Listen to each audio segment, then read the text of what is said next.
Xin chào các bạn, hôm nay mình sẽ chia sẻ cách làm món gà cuộn phô mai và thịt nguội chiên giò ăn kèm với khoai tây.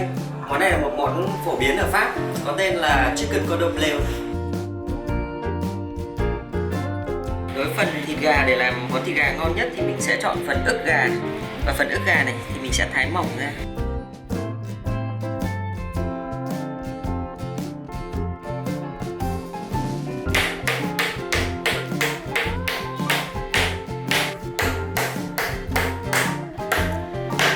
Mình sẽ dùng một miếng bằng bọc thực phẩm để trải xuống bên dưới.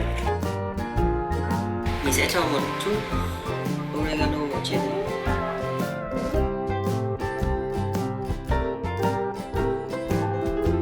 Sau đấy mình sẽ trải thịt nguội.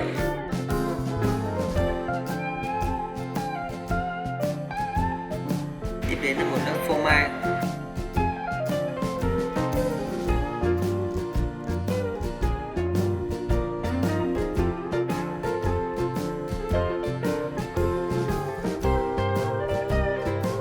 Mình sẽ để cái gà này cuộn trong vòng khoảng 10 phút.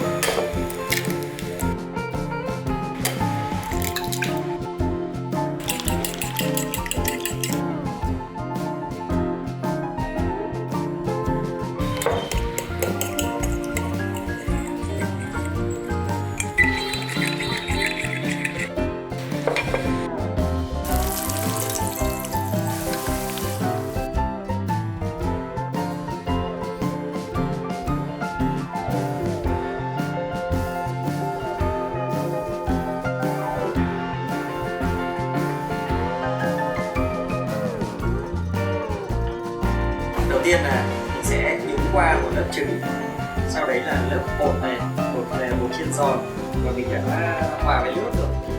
Tiếp đến cuối cùng là mình sẽ cho miếng thịt gà này qua bột chiên xù để nó có một cái độ giòn bên ngoài vỏ.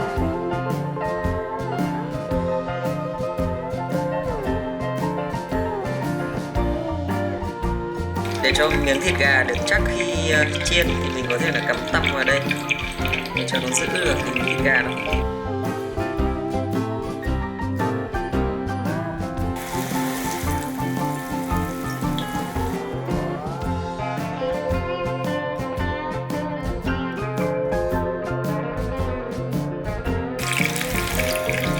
Trong lúc chờ gà chín thì mình sẽ chuẩn bị sốt để chấm với gà phô mai. Ở đây mình có chuẩn bị hai loại, một là bột tart, hai là ketchup.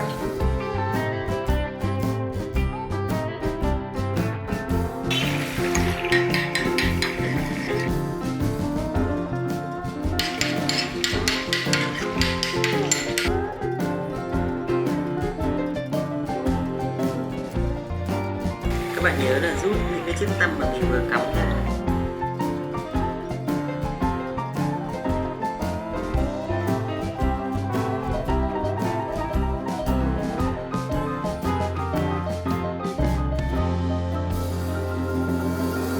Vậy là mình đã hoàn thành xong món gà cuộn phô mai.